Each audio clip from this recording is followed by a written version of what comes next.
Pourquoi tu cherches à te rassurer auprès des mauvaises personnes? Bonjour, c'est Belric, je suis content de te retrouver pour cette nouvelle séance, tiens. Tiens, j'enregistre un truc d'ailleurs, ça me fait penser que c'est la première fois que j'enregistre en nocturne, parce que la nuit va tomber pour la petite histoire, et voilà, j'avais envie de tester. Donc, oui, un épisode particulier, parce que souvent, il y a certains clients, même des prospects, qui veulent se rassurer, qui cherchent à se rassurer, à retrouver du confort, de réconfort auprès de ceux qu'il ne faut pas. Et on va parler de ça dans cet épisode. Quand tu entreprends, quand tu investis, ça c'est une erreur fondamentale que j'ai faite, que souvent les gens font et ils font des pas, mais vraiment en arrière. Donc, si tu ne me connais pas encore, je suis Audrey Cédric Belrose, je suis coach. J'aime pas dire que je suis coach IMO, coach business, parce que c'est réducteur. Je suis serial entrepreneur, je suis dirigeant de Bishop Team, effectivement, je suis dirigeant d'ABD IMO, d'un garage Pneu Service ou Morne Rouge. Donc du coup, je fais de la location meublée non professionnelle, donc j'ai plusieurs casquettes. Et encore d'autres, et je ne suis pas là pour parler que de moi et puis te donner mon CV, mais tout ça pour te dire que justement, si tu cherches un moyen de rentrer en Martinique, de rentrer en Guadeloupe, de revenir au pays, tu saches que c'est possible de devenir libre financièrement ici. Et même, tu peux devenir libre financièrement de là où tu vas, hein. Tu es en métropole, tu peux devenir libre financièrement et tu peux revenir plus régulièrement dans ton pays d'origine, que ce soit en Guadeloupe, que ce soit en Martinique, voilà. Et ça, c'est hyper important, ça c'est ma mission, d'aider le plus d'Antillais à devenir libre financièrement, que ce soit par le business, par l'immobilier, qu'elle soit aux Antilles ou dans toutes les régions de France. J'ai un ami qui a rencontré un voisin, il faut le faire, martiniquais en Chine, pas à Pékin, pas à Hong Kong, dans une bourgade reculée, et on se dit, mais purée, la probabilité pour que ces gens-là se retrouvent au même moment, dans le même endroit, à l'autre bout du monde, c'est hallucinant. Alors que, allez, quand je suis entré en 2015, j'étais peut-être comme toi, hein, en 2015, je finissais de démissionner de mon poste de responsable informatique à Lyon. J'ai l'impression que, comme la Martinique étant petite, j'allais rencontrer tous mes anciens camarades d'école, tout ça. Mais ça fait quand même pas mal de temps qu'on est au pays. Et franchement, je peux les compter sous les doigts d'une main, les personnes que je connaissais d'avant. Alors, par ma famille, d'accord, à part mes potes, mais quelqu'un que j'ai croisé par hasard et qui était dans mon ancienne vie, qui était au lycée, qui était au collège. Donc, c'est hallucinant. Je souhaitais te parler de ça. Mais en revenant, donc si tu n'es pas encore abonné, abonne-toi. Si tu n'es pas encore inscrit au club des investisseurs IMO de Belric, mon club, fais-le, c'est gratuit. Tu auras 80% de mes connaissances pour investir aux Antilles, mais pas que. Et inscris-toi à mon club. Va sur mon site et tu verras tout ce que je propose. Voilà, revenons à ceux qui nous intéressent, au sujet du jour. Pourquoi? Peut-être que tu es dans le cas. Hein. Peut-être que tu es dans le cas, tu te dis même, mince, je fais un investissement locatif là, je vais demander conseil, parce que tu ne peux pas t'empêcher de demander conseil à soit tes parents, soit tes amis proches. Et j'ai envie de te dire, est-ce que, avant de te demander des conseils, puisque ça ne me rate pas, à part si tes amis proches ont déjà investi, sont déjà aguerris dans cet exercice, à part si tes parents sont des investisseurs, ils n'ont pas fait construire que leur résidence principale ou acheter leur résidence principale, demande-toi si ces personnes sont de bons conseils. Parce que là, ce qui se passe, et c'est ça que j'ai envie de te dire, les gens les plus toxiques, alors quand je dis toxiques, ce n'est pas des gens méchants, hein, les gens les plus toxiques pour toi, ce n'est pas les gens jaloux, des gens qui sont méchants foncièrement, c'est des gens, c'est pas ceux-là, parce que ceux-là tu les évites, la plupart du temps c'est pas des gens de ta famille, c'est peut-être tes collègues, tu supportes pas ce collègue, tu te dis purée, mais pourquoi il est là, pourquoi je suis obligé de travailler avec lui, moi je n'ai pas le, oui, on est chrétiens tous, il faut s'aimer les uns les autres, mais On est humain aussi et il y a ce sentiment. Donc je ne dis pas que tu vis dans ce sentiment en permanence, mais c'est déjà arrivé qu'un collègue te fasse chier, tout simplement.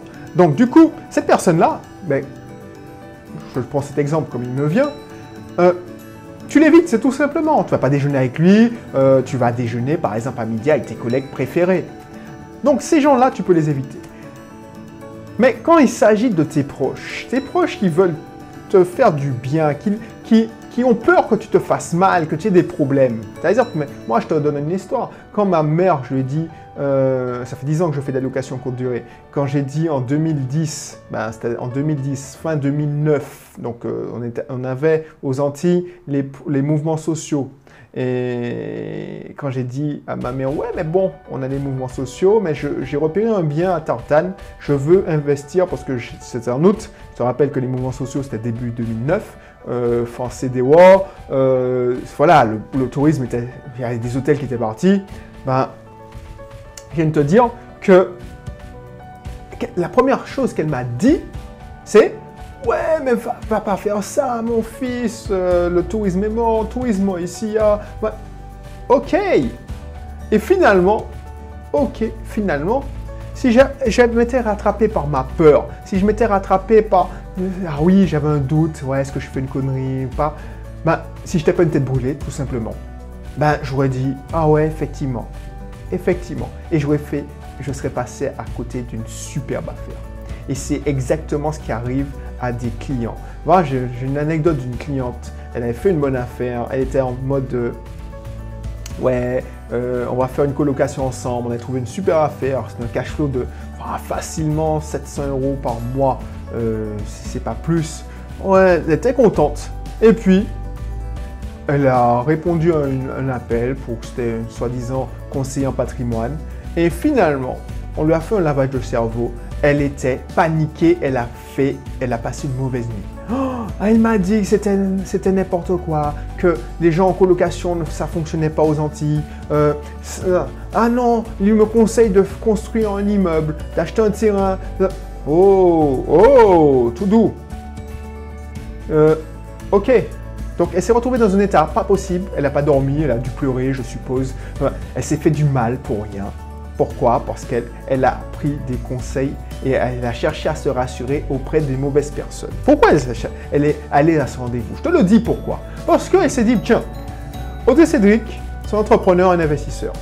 Donc, qui dit entrepreneur-investisseur, dit aussi entrepreneur. Donc, lui, il n'a pas peur de passer à l'action, c'est un homme d'action, ça se voit, on a approché, on a trouvé le bien en même pas 3 semaines, j'ai signé, ça va trop vite. Oh, ça va trop vite. Est-ce que je ne vais pas trop vite? Parce que tu commences à parler, et si tu fais le malheur de parler, tout le monde va essayer de temporiser, tout doux.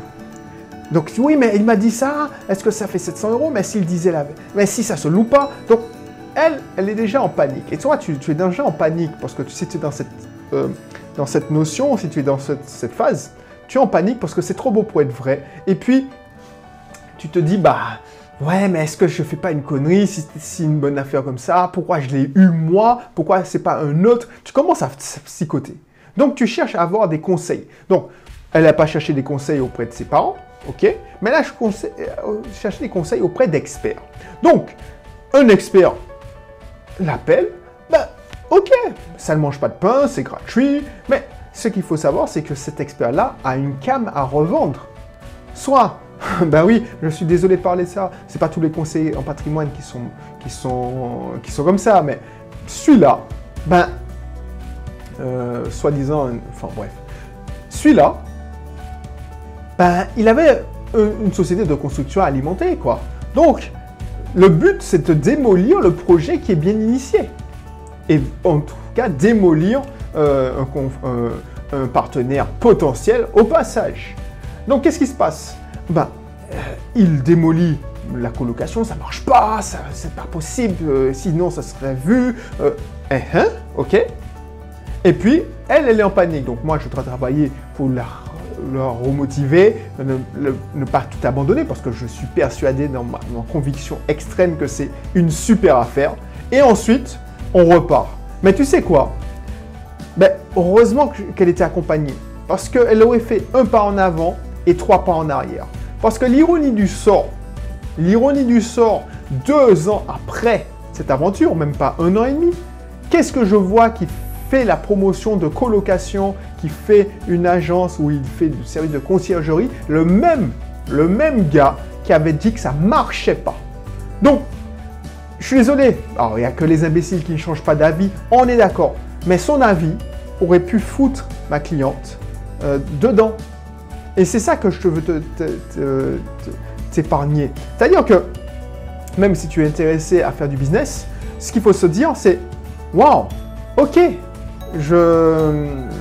tu écoutes X ou Y, mais combien de fois ma mère me dit « Ouais, fais-moi ça. » Je lui dis « Ouais, bon, j'ai quelques soucis au garage, tout ça. Ah, mais pourquoi pas fais-moi ça ?» Alors que le truc marche très bien. Il y a toujours des moments de doute, tu dis « Ouais, mais bon, je ne suis pas garagiste, je suis informaticien, je te rappelle. » Donc, voilà, des fois, tu te dis « Ouais, mais est-ce que tu vas réussir ?» Et finalement, avec le recul, ça fait 2 ans, ben, au début, tu te dis « Est-ce que tu vas y aller ?» Mais c'est toujours ça. Mais moi, pourquoi je te parle de ça? Parce que, voilà, je partage cette expérience, parce que même moi, même si je le sais, tu essaies de faire la discussion, tu essaies de faire la conversation et ça se retourne contre toi. Donc, un conseil, c'est ça. Ne cherche pas les conseils auprès de ceux qui ne sont pas experts. Tu cherches à te rassurer et tu vas avoir le contraire. Auprès des mauvaises personnes, c'est pas... Alors, il faut entendre, hein, c'est pas des mauvaises personnes, genre des personnes méchantes, mauvaises. C'est des gens qui ont peur pour toi parce que c'est inconnu pour eux. Et l'inconnu fait peur. Tu sors de ta zone de confort. Par contre, c'est des gens qui sont foncièrement bonnes. Sauf que c'était pas la bonne personne à qui parler. Parce que dis-toi bien qu'il faut parler de ces projets qu'à une personne qui peut t'aider, qui a déjà fait ça en même temps avant toi, ou une personne qui a le même objectif que toi. Voilà, donc je ne vais pas épiloguer. Je ne vais pas épiloguer sur ce point, je pense que tu as compris. Voilà, hein. Bon, alors je ne vais pas te demander de me dire dans les commentaires parce que ce n'est pas mon genre. Hein. Je suis pas, tu sais, je suis pas un grand communicant, tu vois bien. Hein. Je ne suis pas réseaux sociaux, je ne suis pas sur YouTube. C'est pour tout avouer, je ne regarde même pas mes commentaires. Mais en gros, si tu as apprécié, ben, fais monter la chaîne en cliquant, comme ça va faire plus de personnes me connaître. Et puis si tu es d'accord aussi, ou si tu n'es pas d'accord, si tu es sur YouTube, ben ouais,